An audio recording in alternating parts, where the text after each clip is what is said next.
નવસારીના જૂનાથાણા વિસ્તારમાં આવેલી સબજેલમાં દર વર્ષની જેમ આ વર્ષે પણ રક્ષાબંધનની ભાવપૂર્ણ ઉજવણી કરવામાં આવી. ભાઈ બહેનના અતૂટ પ્રેમ અને સ્નેહનું પ્રતીક એટલે રક્ષાબંધન. એક એવો પવિત્ર દિવસ જ્યારે બહેન ભાઈના દીર્ઘાયુની કામના કરે છે અને ભાઈ આજીવન રક્ષાનું વચન આપે છે. પરંતુ જેલના સળિયા પાછળ આ તહેવાર માત્ર ઉત્સાહનો નથી રહેતો, આંસુ અને પસ્તાવાનો પણ બની જાય છે. નવસારી સબજેલમાં આજે કંઈક આવા જ હૃદયસ્પર્શી દૃશ્યો સામે આવ્યા, જ્યાં ભાઈને જોતા જ બહેનની આંખો છલકાઈ ગઈ અને એક જ આશા વ્યક્ત થઈ.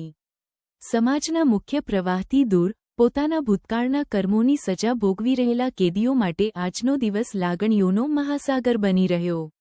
સવારે 8 વાગ્યાથી બપોરે 1 વાગ્યા સુધી જેલ પ્રશાસન દ્વારા બહેનો માટે રાખડી બાંધવાની વિશેષ છૂટ આપવામાં આવી હતી.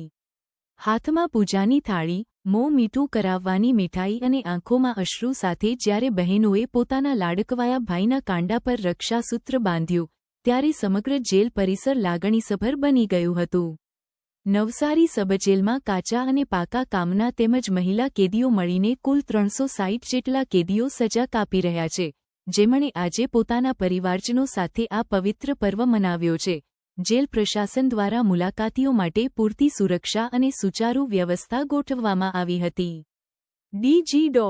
KNN રાવના માર્ગદર્શન હેઠળ આયોજિત આ કાર્યક્રમનો મુખ્ય ઉદ્દેશ્ય કેદીઓમાં સકારાત્મક ઉર્જાનો સંચાર કરવાનો અને તેમને સમાજના મુખ્ય પ્રવાહ તરફ વાળવાનો રહ્યો. રક્ષાબંધનનો આ પવિત્ર તહેવાર જેલના સળિયા પાછળ બંધ કેદીઓ માટે માત્ર એક મુલાકાત નહીં, પણ નવી શરૂઆત અને પસ્તાવાની એક નવી દિશા બની ગયો. આજે રક્ષાબંધનનો તહેવાર ઉજવાઈ રહ્યો છે.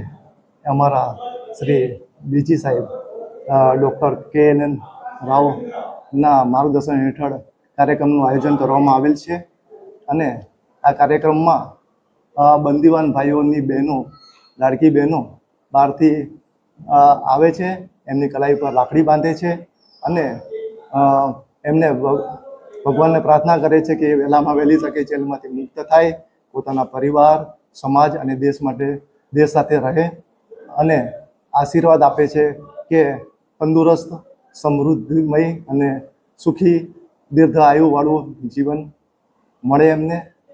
અને આમ પ્રેમ અને લાગણીનો આ ભાઈ બહેનનો તહેવાર, પવિત્ર તહેવાર અત્રે નવસારી જિલ્લા જેલ ખાતે ઉત્સાહપૂર્વક મનાવવામાં આવી રહ્યો છે.